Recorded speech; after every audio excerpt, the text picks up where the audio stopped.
Okay, so we're live.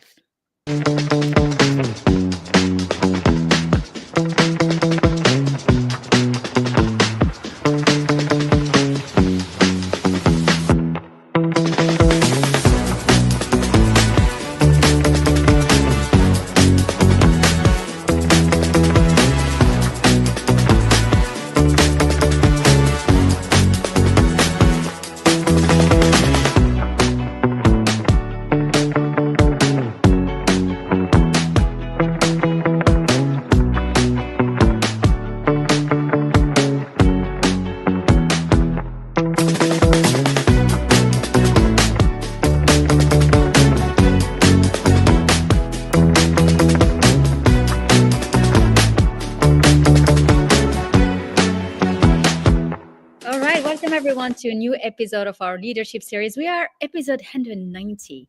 You are starting the wrap up of this season, Salim Essaid. I'm so honored to have you with me today. Thank you so much for having me. I'm excited to be here.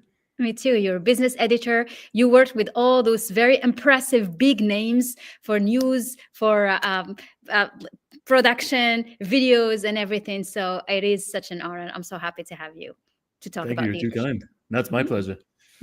So tell me, Salim, I'm going to ask you some questions just to get started to understand what you have spent more than 15 years on reporting on business, on innovation, on global shifts, asking questions. Today, I am the one asking questions, so we're shifting the table. And so, what is it that you have noticed and witnessed around the definition of leadership? How does it evolve? How you have shaped it yourself in your personal journey? Great. Well, first of all, thank you for having me. And as you said, I mean, it's interesting being on the other side. I've actually interviewed you multiple times for. That's true. We didn't say that. Yes. That's how we should have started. Exactly. The Yeah. tables have turned, literally for sure. So it's, no, I'm happy to be on this side of it. And it's not a place I'm used to being, but I'm happy to do it. And I would say when it comes to leadership, that I've seen like over the span of time, I would say it really comes in different forms. It's never like just the CEO of a company, it's individuals, doing groundbreaking things and, just kind of leading in the moment and being ahead of their time or the way they conduct leadership. I can't really say I would pinpoint it to a certain type of person or a person in a particular position, but I do tend to identify certain qualities that I've seen across the board. And, like how we met, I would say, like when there are people who I really connect with, I really respect their form of leadership, it usually evolves into some kind of friendship, or even if I've never met like us as well. We've never met in person, but physically, we've met right? so many times through these Exactly. digital platforms. Isn't that incredible? 100%. But And see, and, those are uh, the people we still and keep that's the around. first thing we started. We're like, I feel like my brother. I'm like, I'm gonna just Exactly. call you and call you again. And it feels we know each other for like so many years now. It has, I would say at least since 2023, 22. Yes, I think around 22. then, right? Yeah. Yeah. Exactly. Yeah, so And you exactly. So it feels like you're evolved. part of my life, but sorry? And I watched you evolve in the way you Mm-mm. focused on the different sectors, different research, different understanding. But I love something you just said, Mm. which is when it comes to leadership, you interviewed CEOs and you interviewed an individual, just normal one, and you Mm. see the same. Can you see the same power but different of leadership in this 100%. class? Yeah. Mm. It was actually the first report that I did for Euronews when I was in Amman, Jordan, was Mhm. a Syrian entrepreneur. His name was Salim Najjar.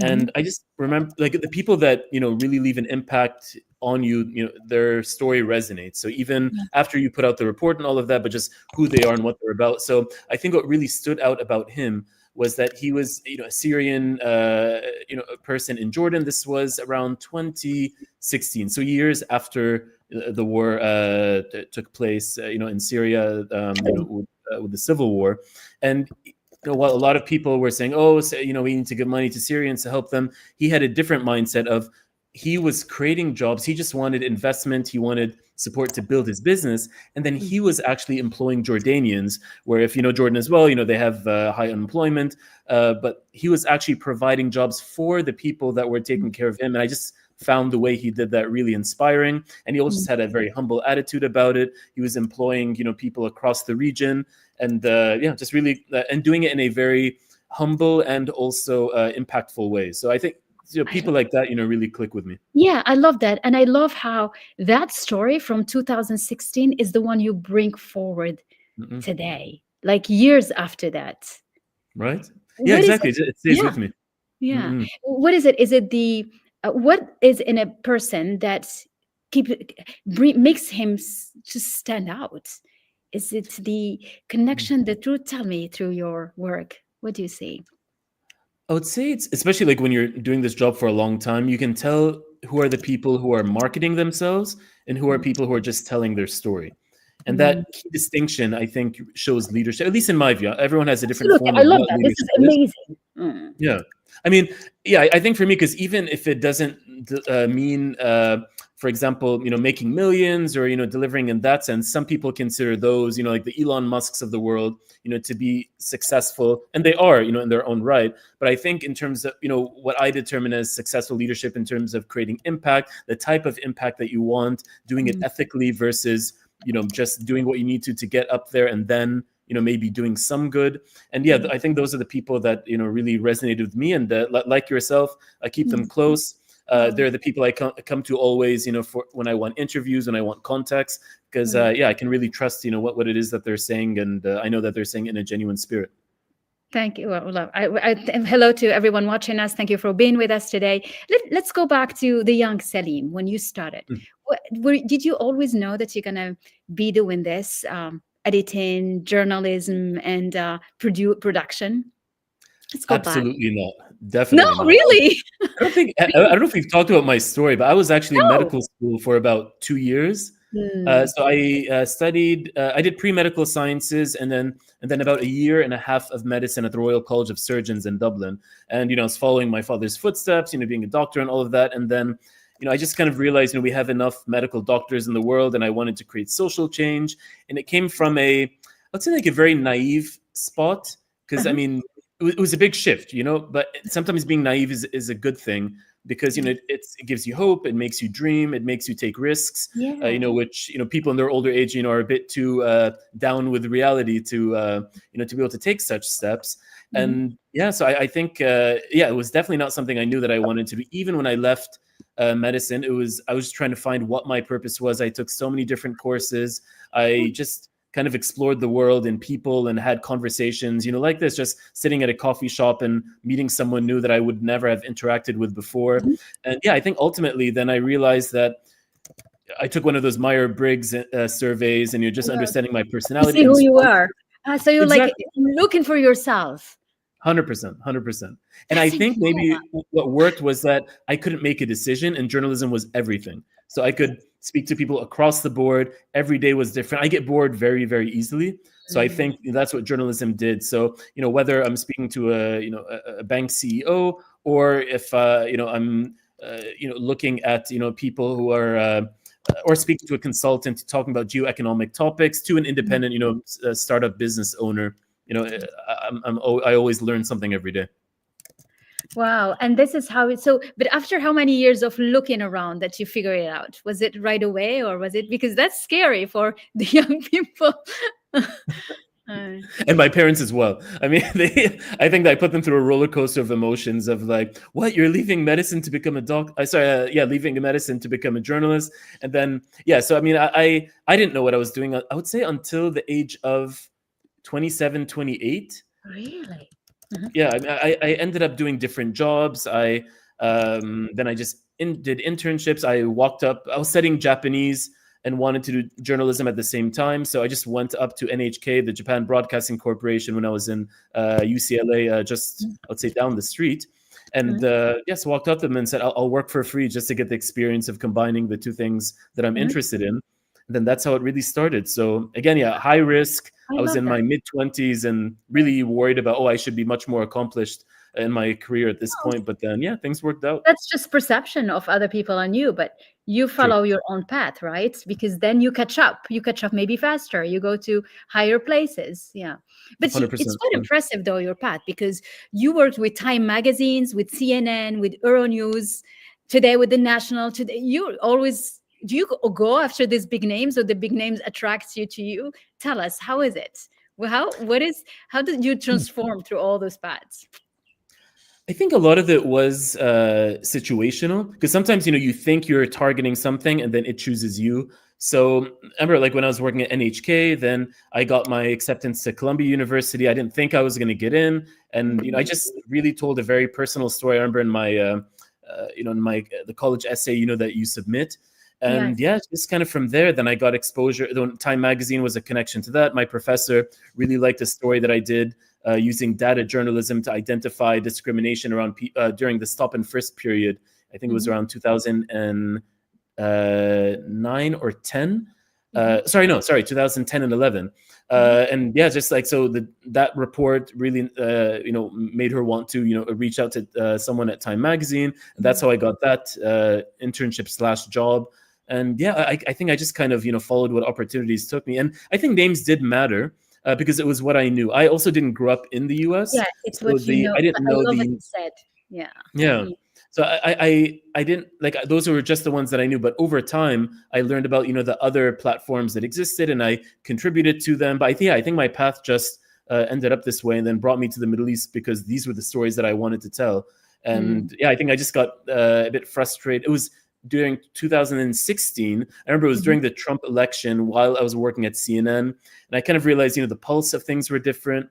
I was always covering the Middle East or Arab American issues, at least. So that was the point where I was like, again, taking another risk, where after 12 years of being in the US, just kind of packing my bags and heading back to home, to the region.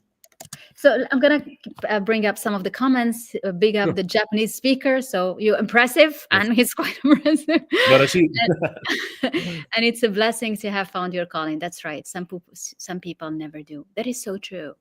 Definitely. And it's never, I can't say like I'm living the dream. There's always still risk. There are always still hardships. And I think maybe that's something that at least I experience, where it's, a part of you always wonders, right? Like, what if, could I have created more impact if I did that? But then you realize, what you're doing day to day, and you realize, oh, if I had chosen the other path, I wouldn't be doing the things that I'm doing today, having the experiences that I do today. It's kind of like the idea of, money versus wealth, where I think medicine, like, I could predict that path. I know my personality. I don't like regimented ways of operating. So journalism it's been a free-flowing type thing throughout, even though there's some aspects that you have to follow the rules. But since journalism is very all about fact-checking, structure, all of that. But at the same time, and you're very good at that stuff, so you mastered it. Yeah, I mean, but it's always it's a process, always, and I'm always learning. And I mean, even like now, I'm leading a team of about 11. It's my first management role that I've been doing in the past 2 years, and that was a learning experience as well. And learning how to do that properly, and realizing that I'm not going to know everything about business. I have my strengths and weaknesses as well, and working with others versus trying to control everyone around you is the way to do it. And this is well said, because you need to know that you're not supposed to know everything about everybody and about every sector. That's not why you're there. You're there because you lead in one area, and you can be led in another area. 100%. And it took me a while to get there, though, because I felt so much responsibility at the beginning. But then once I started to let go, then I was seeing more results. It must have been very heavy on you to carry all of that when you're like, I have to know everything. Exactly. Lighten up.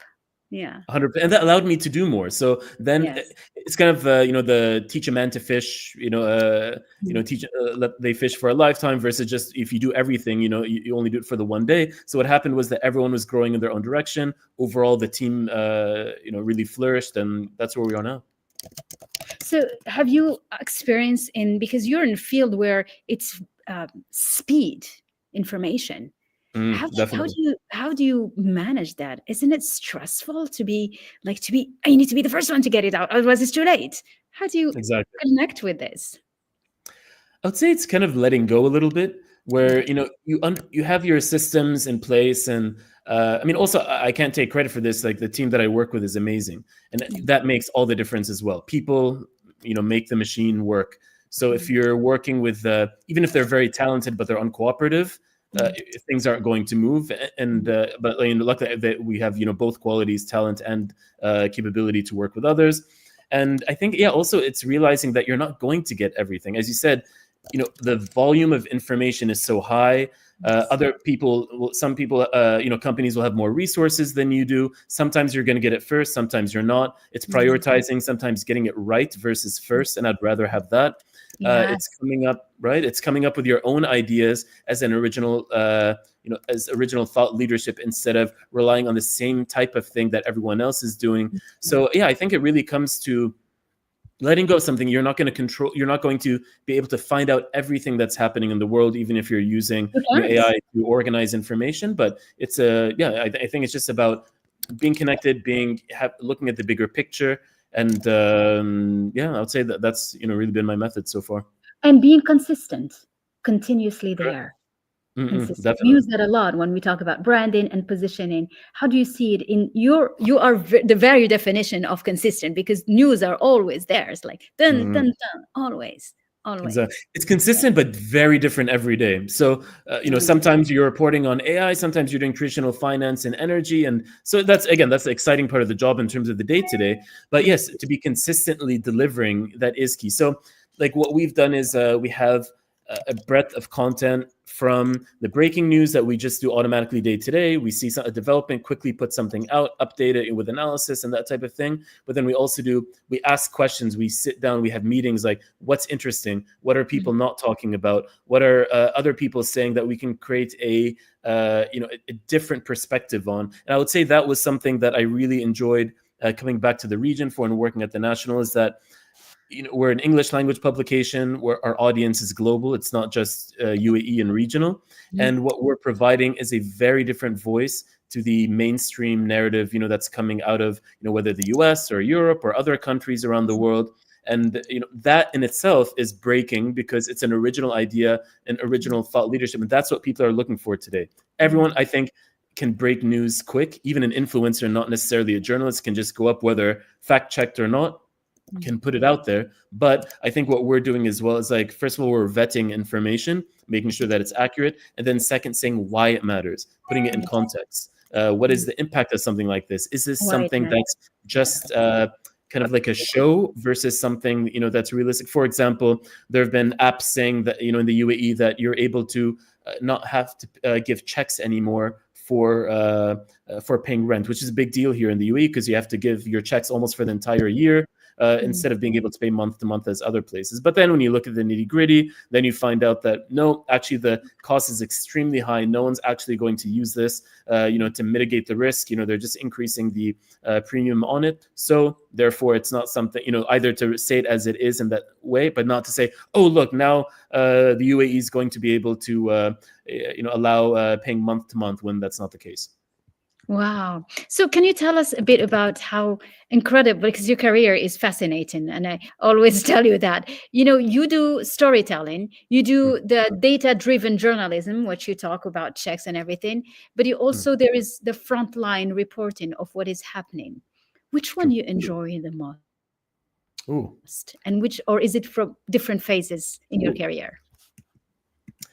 I would say it's not one particular one over the other, but if I can create a human narrative within it. So, even if I'm talking to a CEO or if I'm, talking to entrepreneurs in Gaza who are trying to, start their business, and, they are facing all the odds in the world in terms of obstacles and barriers to entry into markets. So it's, I would say it's really that. Like, sometimes I get surprised by who tells me, a human story. So I was just interviewing Sami Abu Azza from the new group CEO of 2.0 Group. I thought this was going to be a very big story about investments, about numbers and all of that. But then realizing human impact, empowering middle class and targeting them, when it comes to sales and all of that, and also looking more to Asia and South Asia, and empowering like a demographic that wasn't really getting access to certain type of products, and what that means for them in terms of economic growth and development. All then I surprised myself by the people that I speak to. So it's I'd say again, it's finding that human connection to whatever you're speaking about, whether you're talking about tech or finance and investment. And so it's everything related to connecting with the human behind the story, actually. And this is what we 100%. crave, isn't it? We crave emotions, we crave the human, because with Mm, AI, everything is so artificial. The only difference that we can make from a real human journalist is the one mm, that brings us some emotions, and that comes with the human. 100%. Yeah. Yeah, definitely. And that's always, when talking to my team, like when it's adjusting the lead of our stories, is people connect to other people and experiences something relatable. They don't collect. They sometimes the number might be so extravagant that yes, $100 billion or something. Yes, that will create a reaction. But at the end of the day, like what sticks with people and what makes them want to share something, it's reacting to something they connect with. Mm. And it's reacting to something that makes them feel something, right? Yeah. 100%. I The egos, pathos, logos, like that's at the end of the day, people make decisions with their emotions. So if like the logic stays with them, Mm. it creates the evidence to back it up. But at the end of the day, it's emotion that resonates. Yeah, I'm going to pull a Mm. beautiful comment for you. As a friend, I Mm. find Salim truly inspiring in his humble nature, his deep human experience, and his wise, grounded manners. I love that. Thank Thank you, you for Bah. And sharing. he's saying that because he's a humble person as well. So I mean, yeah, I'm really inspired by myself. And he's the type of person as well who gives us all, does human storying in his own right with graphic design. So it's he's definitely the same. What he's saying is also what he does. Oh, well, thank you for sharing that. This is amazing. I mean, this is the very reason why I'm doing this series. It's really so that we recognize each other in who we are. Like you activate something, it's like, oh wow, I think the same way. And Mm, and this happens no matter what sector, what expertise. It's just we are so similar in our differences. That's the incredible definitely. thing.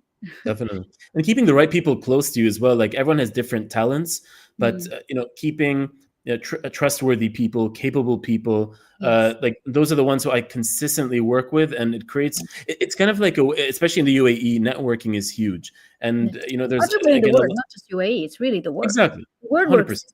percent There is no right. leader, there is no network, right? It's all about Exactly. connection. It doesn't work. Exactly. And yeah, 50% of it is what you know. The other 50% is who you know, and people have different balances of that. But and also keeping the right people who also match your character and who work with you really elevates you. I think so.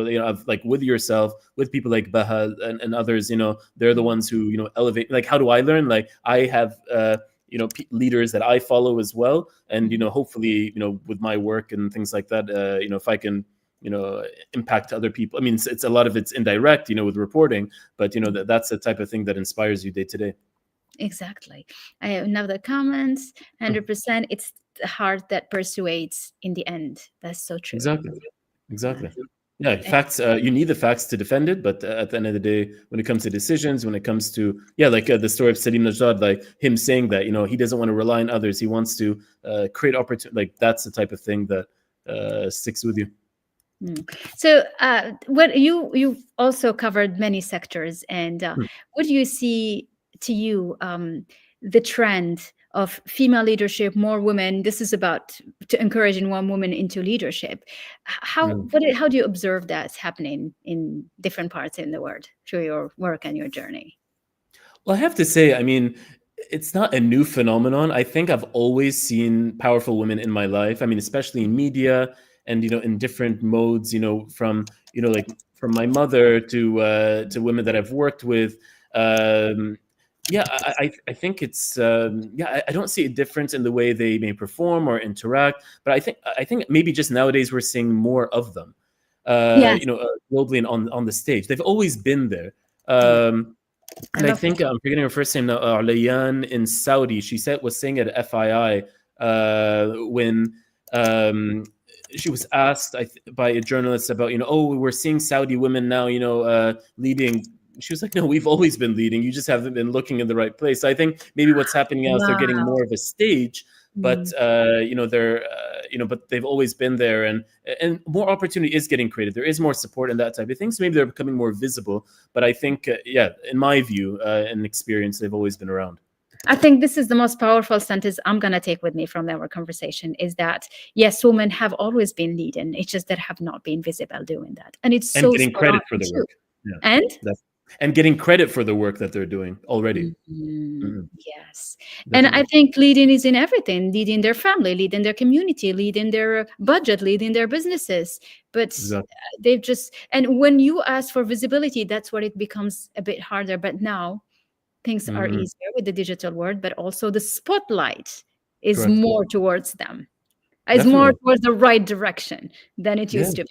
Yeah. Exactly. And also like women of, of all cultures, all backgrounds. I think that's also, what I'm seeing. Actually, I have a story that I've written, but I haven't published yet because, yeah, I just had, some hiccups or when moving jobs. But the idea is like I interviewed different conservative women. I think that was also interesting as well. Just, that were, kind of doing more things behind the scenes, but it was like strong leadership from someone who you might think would be a bit more meek or reserved or that type of thing. So I think that was interesting to me as well.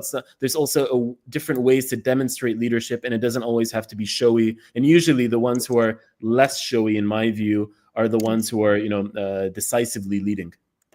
You think when they show less are the one they just do things? Visibility can be something that they just overdo. Do you think that? It depends on how. I'm not saying that marketing is bad at all. It's just more that I guess there's a filtration process of the ones who, kind of scream the loudest are the ones who Uh-huh. are seeking attention versus, the type of quiet confidence that some people have. And that's the one I feel where, I'm used to chatter online of, oh, Yeah. I'm this, someone reaching out saying, I can do this, I can do that. But the ones who are not saying that, but then are just like, oh, Salim, I saw you did this. I want to talk to you. And just have, and Mm. then, I don't know, just the way it resonates and puts This is spot on because the energetics of how you show up and exactly. online How? is everything. Are you showing up? Are you talking about yourself so that you're like, oh, look at me, I'm here. Look at me, I'm here. Validate me here. Or are you showing because you have a movement you're creating and something you True. truly believe in and you want to say it? And it's just two different 100%. things. Exactly. And you feel like that from the You first, feel even it, the way they reach exactly. out. You can't Yeah, fake yeah. that. Yes. Yes. Exactly, And I exactly. agree. And that's where the work is supposed to be done. But this is why we want less looking for validation, but less like grounded energy Mhm. that is, okay, I'm doing this. It doesn't mean you need to hide, but because we want to know what you're doing. Otherwise, people will never, see you as a role model. So we want more women to speak out. We want more voice to be heard, but with True. the right energetics, with the right intention. Yeah. 100%. No, that's exactly it. I mean, and yeah, I mean, also like in the flip side, you shouldn't contain yourself. You should put yourself out there. And sometimes the people who are more humble are afraid to do that, and because they're afraid of being too showy. But yeah, sometimes they're the ones who need to get out and be known. And yeah, it's having those. You can do it in your own way as well. It doesn't have to be in the way you see other people doing it. And yeah, I want to talk to those people as a journalist. Excellent. So we have some, thank you for mentioning credit for women's impact and leadership. Yes, and I think that's beautiful. We're going to keep that sentence from this conversation. Women in developing countries are more reliable when it comes to microcredits. It has been proven in True. Latin America, Africa. Okay, True. as you need more help for sure. Are better spenders and savers as well, according to research. That's true. And another one, I think there may be a gender issue at play too, because it's often the quiet ones who are the most impactful. Yeah. But then we answer to that by, explaining the importance of also being visible. This is a word where it's a digital platforms are out there. We want to use them, right? And get the Yeah, product. and I'm still learning that one as well because there's so much out there. And the nice thing about having these digital platforms is that it's really democratizing information. Of course, it calls for more like journalists to really do their job, but also everyone's a journalist in a type of way.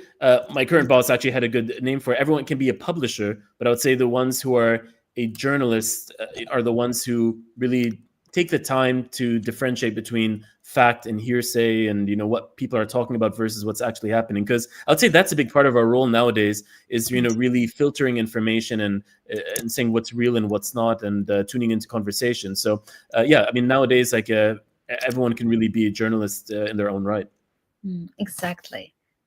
I love that. This is an invitation to everyone to step into that incredible field, and it's everything about information today.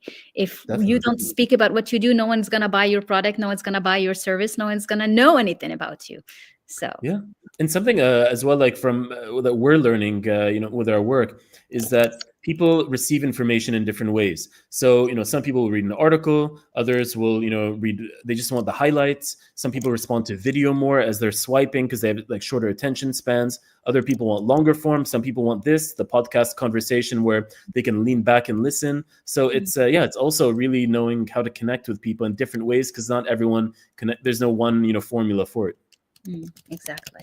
Yeah, well, that's beautiful. So we arrived to our last question that I ask all of my guests. What is the meaning of leadership, if you were to define it, Salim? I would say it's demonstrating I would say the term that I use, the quiet confidence, where the people I respect are the people who are true to what they say. They deliver on what they say. They aren't aggressive. They aren't micromanagers. So it's not one particular trait, it's the overall. And those are the people that I stay with. I want to continue working with. I'll come back to, if I ever leave and income. And I've met, those people, again, yourself included, why we've known each other for so many years. Yeah, I'll definitely say it's that, because I've also had the other extreme where, I've had the micromanager, I've had the person who fights you for stories, who wants attention, doesn't allow you to put your name on articles because, they don't want that attention taken away from them. And, you might think that, they get what they want. They're aggressive. They're, they say, but at the end of the day, I see the ones who rise are the ones who, work better with others and know how to be cohesive to deliver on the product, which is storytelling, versus the other way around, which is only focusing on themselves. I love that. This is beautiful. Thank you so much for sharing this last wisdom with us. Thank you, everyone, for being with us. This has been delightful. Thank you so much for being with me. And I look forward to seeing you soon. Definitely.